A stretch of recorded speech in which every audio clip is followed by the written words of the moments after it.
温哥华市政府大楼里藏着哪些你不知道的细节？这一次，我们 GC Youth 带领一群温哥华的高中生走进市政府。当青少年直接与议员面对面交流，会发生什么？今天这条视频带你一探究竟。Vancouver City Hall. This is our City Hall. This building was built in 1936 when we celebrate 50 years anniversary of the city. So Vancouver, this city is incorporated in 1886. So this year actually we are celebrating our 140 years anniversary. Okay, so do you guys know this guy? Let's start here. George Vancouver is the first colony. Okay, so I think there's another plaza over here. Our first female counselor in the history of Vancouver. Elected in 1936. She's a feminist, and also, we named after her because of her contribution to the whole city. And when you have, have chance drop off this plaza, there's a lot of protest demonstration there, because in Canada we have free speech. Everyone can have a peaceful protest anytime. Okay. Any questions so far about this building? Any question?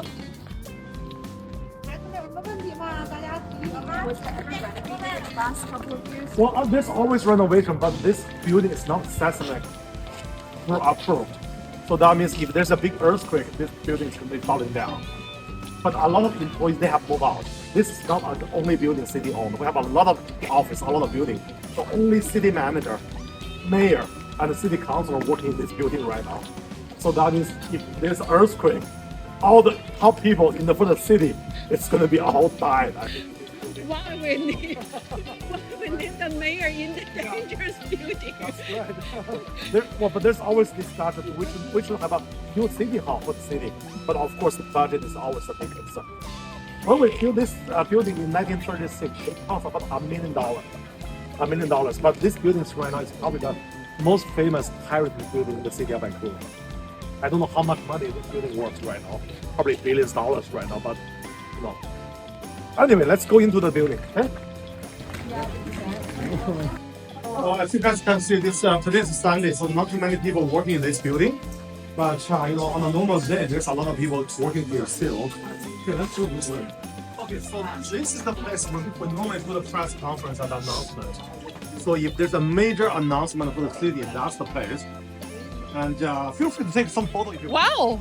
There's you see a lot of flags here, right? So the flag for the province, of course for the country, and the other flag is the flag for the city, flag of Vancouver. And then we have 3 hosted nations in city of Vancouver, indigenous community, Musqueam, Squamish, and Tsleil-Waututh.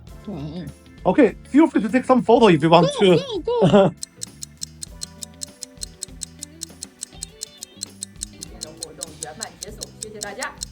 So today is about 90 years old, the inside of this building. And okay, this is something interesting. So when we first built this building in 1936, that's the list of the mayor and the councilor. But at that time, councilor is called alderman. You can feel there's some discrimination, right? Because at that time, all the councilors, they are men. There's no female councilor in the district. And then with the current name, we changed to city councilors to become a very neutral, gender neutral name. Just to tell you there's some discrimination in the city's district. Hey, let's go this way. And this is the front. Actually, we are coming at the back. This is the front. Actually, this is the front. This is the back of the building. But most of the public, they are coming actually this way. Okay, let's go. Oh, that's all the departments right now. Mayor and the city councilor. We have 1 mayor and 10 city councilors on here, and also all other departments working in this building. Canada, there's some discrimination or racism against our Chinese community. So in 2018, the former mayor, Gregory Robinson, officially made an announcement to officially apologize to the Chinese community because of the historical discrimination. So as you can see, this is the city council, which I'll show later. It's in the most prominent location of this apology letter. Okay, so this is council chamber, which we're gonna enter later. That's all our council meeting, public hearing, all happening in that location. Is the mayor there? Well, not today, but when we have council meeting for sure, he and other councilors will be here. Okay, so let's start with this one. Okay, this screen tells you all the mayors in the history of Vancouver. You're gonna see the current mayor, Mayor Ken Sim as well. Yeah, Oppenheimer, you know Oppenheimer Park in downtown Eastside, it's named after this guy. Oh, that's another one. Hey, you see the flag here? Canadian flag, also you see the City of Vancouver flag. So, as you can tell, there's some symbol here. Ocean, sky, the green line, and you can probably, I can see where, I'll show later. These are representing the City of Vancouver. We have a lot of ocean, waters, and also beautiful sky and green land. So about City of Vancouver. Canadian flag, I don't need to introduce. We have a Ukrainian flag. Anyone know why we have a Ukrainian flag here? Well, that's one of the reasons. Another big reason is there's a city in Ukraine, it's called Odessa. That's our sister city. Oh. It's actually our first sister city, established I think in 1944. Actually last year, 2 years ago, we celebrated 80 years anniversary for our first friendship city. And actually that was actually the first friendship city in North America between two cities. That's Vancouver and Odessa. And right now we have 5 sister cities in the history. You know, our city is proud of become a city of reconciliation. So as you probably learned from your school, truth and reconciliation. 11 or I don't remember the days as the city's official bird, hummingbird. Okay. All those here remind us we are a constituency monarchy, king, lieutenant governor, and government governor. Because in theory, they are still the leader, the official governor of the Canada. And there's some very nice gift from King Edward VII, I think. Yeah, in 1936. And there's some gifts from other community as well. Oh, China, those gifts from China. I heard this is solid gold, so it's really, really heavy. Wow. Only the first council meeting we presented. All right, and you'll see there's a little bell here. This is also coming from a gift from UK. One of the king. They sent this gift to City of Vancouver. It's really loud. You know, anyone want to give it a try? It's really loud. Yeah, you probably not. Give it a try. Yes. Wait, no, I didn't tell you. Yeah. Yeah, really. Whoa!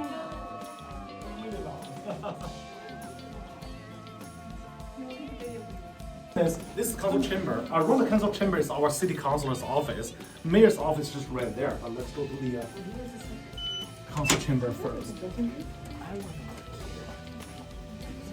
It's really cool. It's not Christmas. So as you can see, this is a very old building, almost 100 years old. So you know, it's very space-wise, it's really small, very narrow space. Yeah. Anyway, those are the 3 mayors in Vancouver: Mayor Ken Sim, Mayor Gregor Robinson, and Mayor Larry Campbell.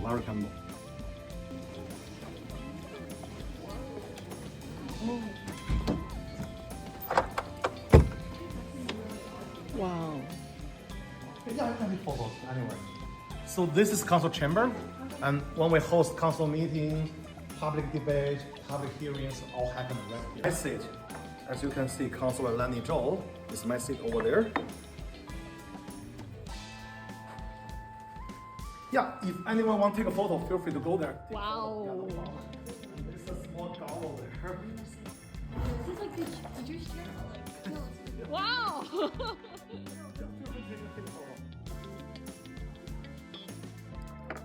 机会难得啊，孩子们，来，奥利，奥利，快去！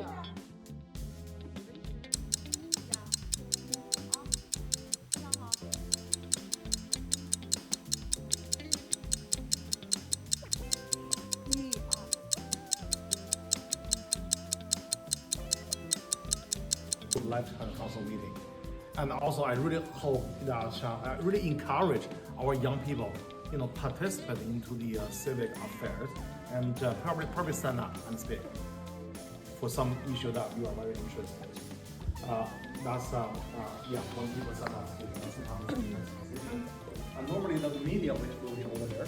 All the very important journalists, they also want to sit there.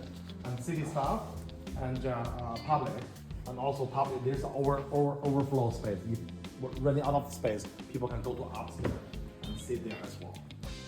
Okay, and this place is for the auditor general only, because auditor general is independent of city, any department or city council.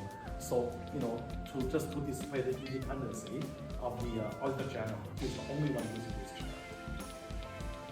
I think that's it for the council.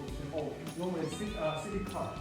They are the one make sure that city follow the procedure legally, everything's good. So normally 2 city clerks sitting there. City manager at that table, and deputy city manager. City manager is like the CEO of the organization. City council gives directions. City manager is the one implementing all the policy and the direction of the city. So very, very important position. And chief of staff for the mayor over there.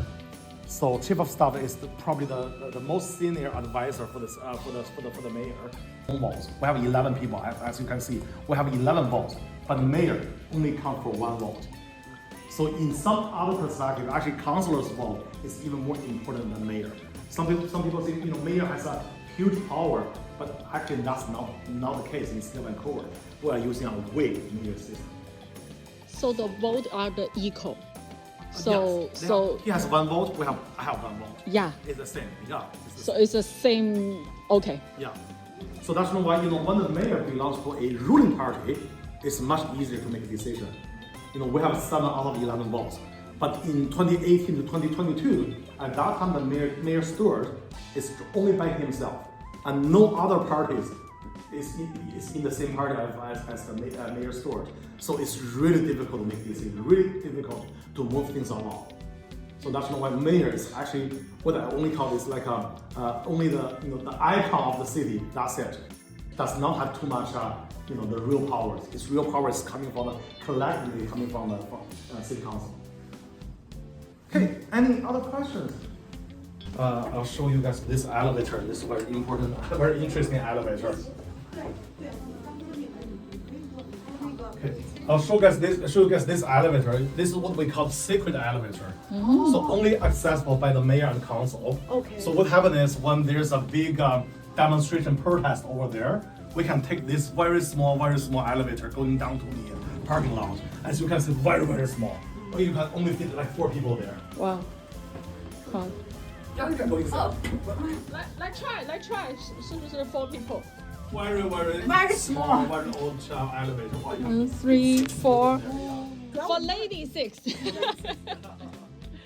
Wow. Only accessible by the mayor and council. 这个它只是给 Office, and this is another general term of mayor's office. So there's a supporting staff, like what I mentioned, chief of staff for the mayor, and all other people, like different functions, communication, social media, policy, are different people all working here, supporting mayor. Because ABC Vancouver, we are the ruling party, they are also supporting us as city council. So basically, we own this space, and those staff are our staff. And that's the room we actually we do the meeting room over there. So a lot of key decision was made right there in that small meeting room. 这个监视窗口可以 mayor can see， 就是对面那里拉过去偷看市长在干嘛，有没有偷懒。不光是 King 了，哪一个市长进来都可以从这儿偷监视他有没有偷懒。To where we started. So basically, that's the end of the tour. Wow. Any question?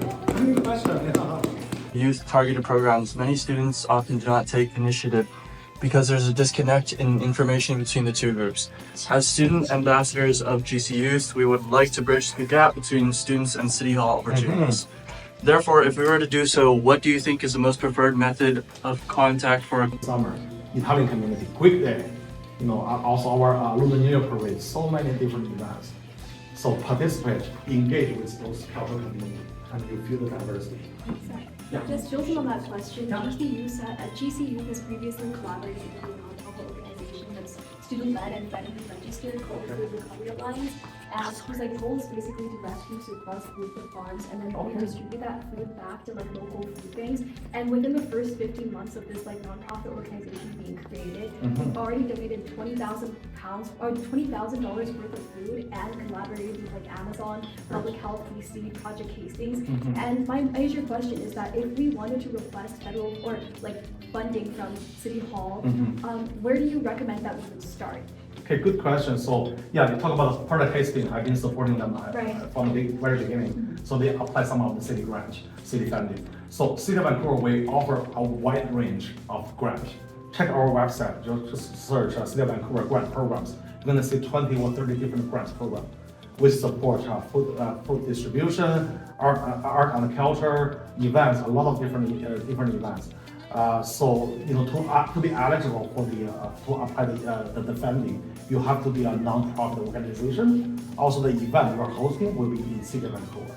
Only 2 eligibility criteria. Check the website to see which program you are interested in. And I'm happy to connect you with the right department to facilitate this discussion. And they can help you get through the application process, which will increase your chance to receive money. Is it okay if I ask for your contact so that you could? Yeah, it's on the website. Just check my name on the website. It's all there. Yeah. So we can just like email you Yes, directly. sure. And do you recommend that we go through like the city youth council, like that you mentioned? No, earlier? you can contact me directly. Okay, thank Yeah, you so much. directly. Yeah. Just check it because like last year we gave $50 million, I think, to all the nonprofit organizations. So there's a huge money there. It's all coming from the taxpayer. So take advantage of this money and to support your organization. Thank you so much. Yeah. How is Vancouver Council is currently trying to implement? Very good question. So if you ask me, I think there are 3 major priorities facing the Let city. me just take notes. Yeah, sure.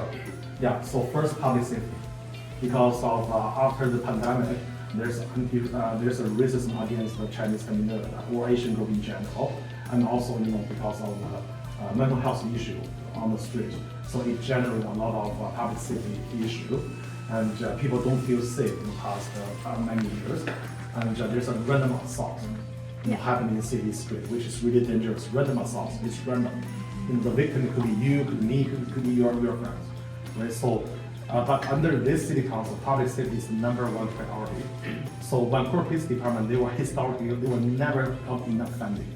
They were always underfunded because of this ideological issue, which I'm not going to move into details. So this council, first time in the past 15 years, we fully funded Vancouver Police Department. We hired enough Vancouver police officers, so you see more patrolling officers on the ground and more police cars in the community. So as a result, the violence crime was the lowest in City of Vancouver in the past 23 years. That's the number from Vancouver Police Department, and all other categories of crimes all going down. Random assault come from the 4.5 per day to less than 1 per day. I know less than 1 is still too many, but actually it's a huge reduction. Public safety is important. We have to keep on going out. We can't go back to the post-COVID days. Public safety, also affordability. Because of all the global issue, we can't control the trade wars with US, and also the economy global-wise is not very good. So all the families are facing affordability challenge. But we can, as a city, how can we solve the trade war issue? We can't. We can't control the international relationship. But what we can do is you use what we have to support the affordability. So this year, actually last year, council passed a motion. This year, there will be no increase for property tax, no increase. So that's the first time, if I remember correctly, first time in the history of Vancouver. So, to achieve that, we will not cut any core services. Public safety, all those art and culture, those core services will be protected. But at the same time, we deliver 0% property tax increase. Affordability is the second one. Another big priority is housing. A lot of social issue facing the city because of lack of housing. Like hospital, they cannot find doctor, nurses because the city is becoming too expensive. We have a long wait time for medical service. But we have the homelessness issue, and also we have some employers, they are not able to find employees. Your school may not be able to find teachers. At the end of the day, it's a housing issue, lack of housing, especially lack of affordable housing. So this council, they actually simplified a lot of regulations So we need to deliver housing faster, more housing faster. That's our priority. So hopefully that answers your question. Public safety, affordability, and housing, I think they are the top 3 issues. Thank you so much. Any other questions? Sure. They're like more like have like a better opportunity. And so like what do you think that you could do for like the underfunded programs in the city? Okay, so city, we have our music strategy. So we use, as I mentioned, the grant program to support, give more funding to the nonprofit organizations. But if you are talking about the school program specifically, that's actually outside of our jurisdiction.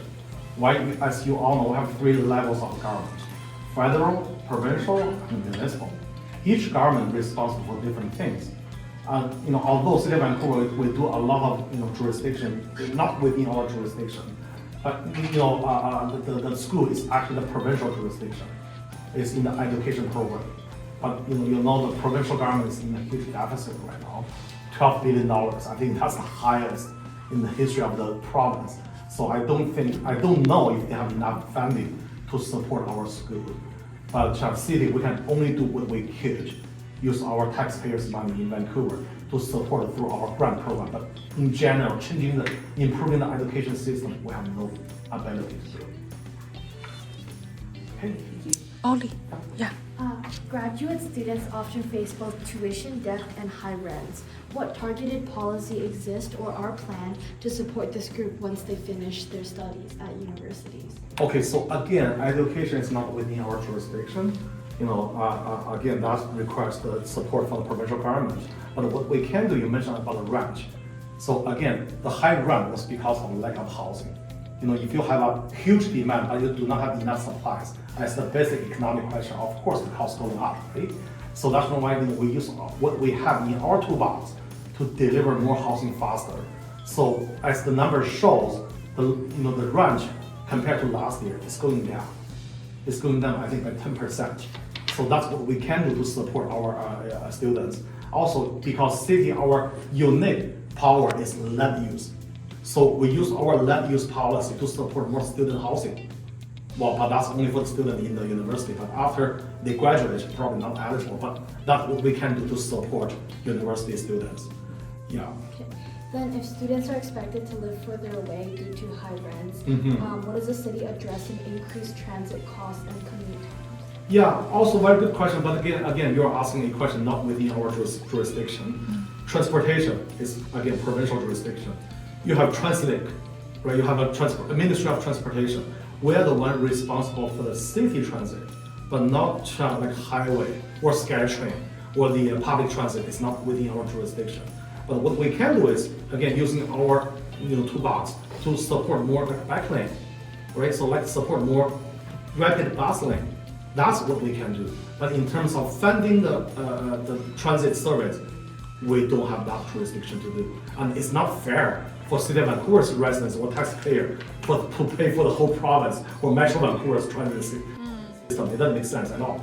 So what we can do is, again, use the tools we have to support bus lane, to support rapid bus transit, and support bike lanes. That's what we can do. Good. Housing. Yeah. And say you can create more housing availability, so you build a bunch of high-rise, that means more people will be moving to Vancouver. What do you plan to do about the job market? Because more people means they need to find a way to survive somehow, and they need jobs. Yes. And especially with the rise of AI being used more and more, how do you plan on creating more jobs for more people? Yeah, very good question too. So again, the immigrants is not within our jurisdiction, right? The federal government, they have the immigration policy. I can't control how many people immigrate to City of Vancouver. It's not our jurisdiction. But what we can do is, again, using our land use policy. So industrial land is very important to the city. I think only 4% of the land is considered as industrial land. So because we want people live in the city, work in the city. So now we are building more residential houses, which is good. But we also need to protect industrial land. If we lose those industrial land, people are living here, but they have to go to Surrey or Burnaby to other municipalities to work. It's not good for environment. It's not good for people's day-to-day work and life. So protect our industrial land. That's protect our job. And also, very important thing is we want to bring more high-paid jobs in city of Vancouver, right? So in the past few years, we bring a lot of high-tech company, AI company back to Vancouver. But one of the first issue they face is first about high living expense, which we are using our tool we have to reduce the living expense. Another issue is public safety, because when they open their headquarters here, if not safe for their employees, it doesn't help for their business. But from these two perspectives, Vancouver is getting way better. We have more safer street right now, and the rent is going down, and we have a 0% increase for property tax. That's what we can do to keep all those the companies, high-paid companies, job in Vancouver. Also, we try to bring a lot of events to Vancouver. Like FIBA is coming this year. It's a very important event for the whole city. And also the Web Summit. Web Summit is considered as the high-tech Olympic for high-tech industry. It never happened in North America.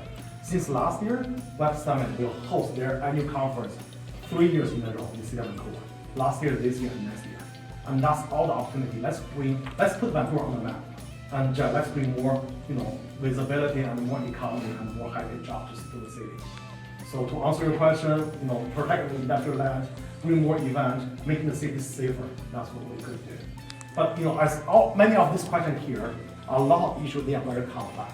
We cannot just rely on one level of government, right? So the question you all ask, we need support and collaboration from federal, provincial, and municipal government working together, because that's how our political system. So one government cannot solve those issues alone. So all I want to say is collaboration within the politics, within different departments, within different parties, very, very important to solve those issues. Okay, any other questions? And the rising food insecurity rates among students, how do you plan to address this issue? And I know you mentioned a lot about working with different levels of government. I know currently that the federal government has a $1 billion 5-year plan to spend money on food governance systems, but currently there are too many students enrolled, and it says they say that it could be up to billions per year. So how do you think that would impact Vancouver, and what would you do about it? Yeah, so federal government, they have $1 billion gap, but our annual budget is about $2 or $3 billion. So again, we can only do so much within our jurisdiction. So as I mentioned, we support our food security program through our grant, and we give a lot of money to the non-profit organization, so they buy the food and they distribute to the people who need it. And also we support Greater Vancouver Food Bank, and a lot of the religious group, they all have a similar program. We can only do is give them funding, and but to solve this global food insecurity issues, city can only do so much. And another issue is we use our very unique tool in our toolbox, is the land use as I mentioned earlier. So we support what we call vertical farm. There's no farmland in Vancouver, in city of Vancouver. You'll see the farmland in Richmond, in Burnaby, in any other city, but not in Vancouver, because the land is so expensive. But we still want to support our agriculture and also the food industry. So we have a program to support vertical land. So there's some industrial land in the city just around this neighborhood, Falls Creek neighborhood. So it's a vertical land. We do not have this bylaw to allow those to happen in the city before, but this council will pass some bylaws, a policy to allow that. So instead of all the farmland is actually the horizontal, right? For those vertical farm can use some high technology, can deliver more vegetable, more food through their new technology, so vertical one. So that's what we have control over. But again, solving the national or international food crisis, city of Vancouver has no jurisdiction, and we can do that. 中国人说温哥华是要很包容的国家，城市，可以邀请各种人来这里，说有很多特殊的残障人士，想就说关于视力方面，一些盲人，我们发现我们温哥华没有盲道，就是这些人怎么说，日常中出去买菜或者怎么办？非常好的问题，这个因为温哥华是盲道，但是我们用其他的方法，比如所有的 building 都是有这个 accessibility requirement， 都有给那个 handicap 那个 ramp， 然后包括那个 traffic lights 都有就是那种声音和那种但是的确忙到没有，这是为什么啊？我去了解了解，我还真是不太清楚为什么没有忙到。很好的问题啊。我也可以用中文。可以，没问题。就是在温哥华，很多患者需要等待数个小时或者数个月去for waiting for the medical care。然后有一些 patient 他可能刚开始是可以控制的，但是等待完了之后，他可能就变成不可控的病情了。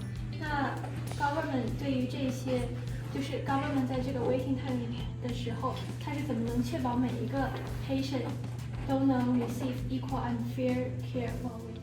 对，很好的问题，但是 again 这不是 city 的 jurisdiction， 因为医疗是省政府来管理的。你让 city 温哥华市政府怎么可能去开医院？怎么可能去雇护士啊？这不是，所以我们经常在中国可能觉得什么都是政府的事情，因为市政府跟省政府，省政府跟中央政府的。但是在加拿大3级政府是各司其职，互不干涉。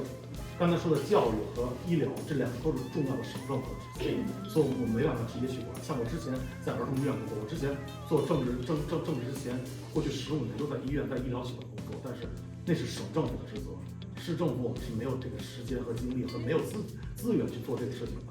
但是我们能做的是，因为我之前就是做医疗运营和管理的，太了解了。当时儿童医院面临最大的问题，招不来医生和护士，因为成本太高了。我们当时招一个手术室护士需要6个月的时间。也就是因为成本，住房成本高，生活成本高 ，City 能做的是生活成本这一块，所以刚才我提到了用更快的速度建更多的住房，特别是我们要建更多所谓叫 workforce housing， 就是那种是支持 frontline nurse、doctor 和这 police officer、firefighters， 因为这些都是城市里边最重要的这个社会的职责，这个是我们能做的。我们鼓励开发商建房的时候多建一些 rental housing、affordable rental、workforce housing。然后能让这个城市相对来说，对于这种社会上很重要的这种职业可以负担。另外还有一个问题是，我们在City 建很多的这个 child care 这个幼儿园，因为在医院，刚才你提到这个问题，医院很多医生和护士根本没有托儿这个习惯，他宁愿去到比如去Fraser Valley 那些地方，因为成本很高，这个托儿也比较容易一些。City 托儿非常昂贵，也找不到，所以我们也用我们自己的这个政策支持开发商建一些这个 child care。这样的话，能够让我们的这个医生和护士，可以把自己的孩子妥善的这个安置，这样的话能够也是从这方面来支持他。所以咱们刚才你说的这个等待时间过长的问题，医院不是没有钱，不是没有这个房间，不是没有手术室，主要是没有资源，所以造成了这个。当时我给你举个简单例子，当时儿童医院我们有13间手术室，但是每天正式运营的只有9间，4间手术室完全是空着的。所以你这边等待的患者那么多，等待时间那么长，很正常，因为4间手术室完全是空着的，有仪器，有这个患者，有空间，但是没有人。但是这个医疗运营，这是省政府的职责，我们能做的就是把这个生活成本降下来，支持更多的这个 workforce housing， 支持更多的 child care， 留住我们这种一线的这个医疗人员。希望回答你的问题。How does the city handle public safety and emergency preparedness? Okay, public safety and emergency, they are two different things, right? So public safety is more about firefighters, like police department, as I just mentioned before. So there's a lot of initiative to support funding provide enough funding for our public safety department. So about emergency preparedness, we have a whole team to focus on emergency preparedness because we all know we are in an earthquake zone. So a lot of cities regulation, the building bylaws actually require a very high standard of earthquake prevention, or I would say earthquake support. So there's a whole team, responsible on that. And every year that team will submit a report, emergency preparedness report to City Council, and we are the one providing input. How can we enhance those reports and just make sure that we have enough resource to handle emergency situation. On the other side, so we have a reserve. Every year we have a city budget. In this budget, we also have a reserve. It's called stability reserve. So when something emergent happens, we can use some of the reserve money to support those emergency programs. So after COVID, this reserve money, go down to only 2% because we spent too much money during COVID. So that means if this major natural disaster happens, we will not have resource to support. But this council, in the past 3 years, we increased that 2% to 10%. So in 3 years, so that means we will allow we will have enough resource to support something happens. So again, we are very fiscal accountable, and we always think about the residents' future in case something happens. You mentioned that you want to attract more wealthier people into the city of Vancouver. Not wealthier, but yeah. Okay, but these people have the ability to afford housing at its currently high price, right? However, if these people were to afford multiple houses and they're renting their own vacant houses out for a higher price, that raises the market price for apartments, right? Has the municipal government placed price ceilings on those things, and what happens when that price ceiling is reached? Okay. So first of all, I never mentioned we need to attract more wealthier people to the city. We need all sort of people to the city. Wealthier people for sure, because they are our economy engine. And also we need working class people. Like the doctors, nurses, police officers, those are all working class. Very important social function for the city. We need their support as well. We also, city will also welcome refugees and some low-income people as well. Anyway, so back to your question. So the housing need is very diverse, right? So we cannot only support one type of housing, like social housing, for instance, because of we are in a housing crisis. We need all sort of housing. We need market housing, and we also need rental housing, workforce housing, also affordable housing, also the social housing as well. So in the previous government policies, we only support one type of housing, which is social housing. So that means, when we only have social housing, all other people who can afford, buying the house or something, they will be priced out to the whole system. So we need to build more different housing to meet different needs, because of the housing needs very diverse. So back to your question, so city, we have this empty home tax to allow those housing. We cannot let them sit empty forever, because we're in a housing crisis. It's also very unique to the city because of the province. They passed some legislation to allow city to the empty home tax. So we'll be implementing that for what, 5-6 years or even longer, I think. And it generates tens of millions of dollars. I think it's like $50 million or something. When we use that money to build affordable housing, to build rental housing. That's how we use those money coming from the, if you want to say, ultra-rich people, but support more affordable housing in the city. So again, it's a policy balance. 就我发现今天孩子们提的很多问题，他们都是因为不清楚哪一个是 city 的职责，哪一个是 federal 和那个provincial 的，而且我也发现经常会有包括市政工程。比如说，这个是 Richmond 的问题，就比如说一条路，它一修1-2年，然后呢，隔了没多久，它又开始修，就是 Richmond 的 Gilbert 路。那我曾经问过他们说是因为一个是联邦的这个就是联邦层次，其实不是 city 的层次。他说联邦政府没有跟 federal 政府去沟通，所以他们先开了一个路。其实他们干的很多东西是 duplicate，所以这3级政府有没有可能就是他们互通一下呢？他们从来不互通，然后自己干自己的，然后 waste money, waste time， 然后给大家造成很多，一到夏天就开始修路的，非常堵。对，我们能做的就是 advocate， 所以其实我们跟本地的国会议员、省议员关系是非常好的，而且是保持一个非常畅通的沟通渠道。所以这些问题碰到的时候，我们会告诉他们，但是他们听不听、怎么做，我们没有办法。举个例子，就关于治安的问题。对吧？很多人抱怨温哥华治安这无家可归的问题，警察局也非常无奈啊，就所谓叫 catch and release， 抓了就放。这是刑法的问题。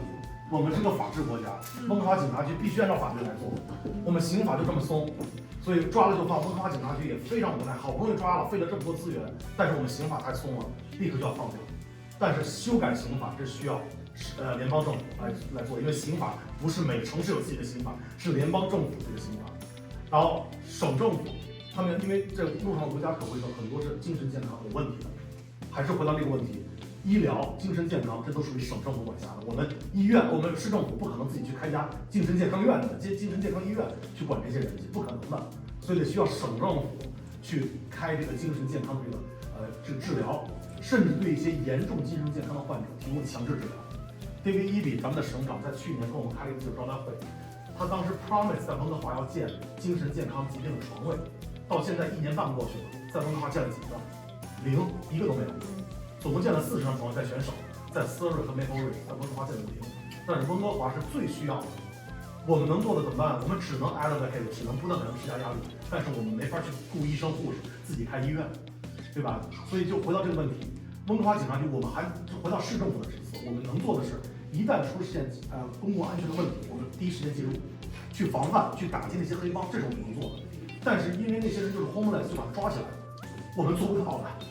警察也不能因为他们是 homeless 就把他们抓起来关进监狱啊。哪个政府是干什么事儿的，哪个政府是干什么事儿的？对，我觉得最好就是每年的选举，咱们几乎平均每年都有一次选举，有可能是市选，有可能是省选，有可能是联邦政府。参与进去，了解他们的这个议员，他们的 candidate 是做什么事情，他们的政策主张是什么，对吧？特别是这个，因为咱们如果从中国过来的话，非常不一样的政治系统，了解咱们这边政治系统是怎么运作的，多参与进来，这样的话，咱们才能对症下药。今年要试选了，大家要关心一下。谢谢兰妮。谢谢。我没想到这么多问题，咱没找个房间聊就好了。非常感谢啊！谢谢。有什么问题可以随时联系我，我觉得很愿意跟大家做一些政治普及的这些事情。好棒！好棒！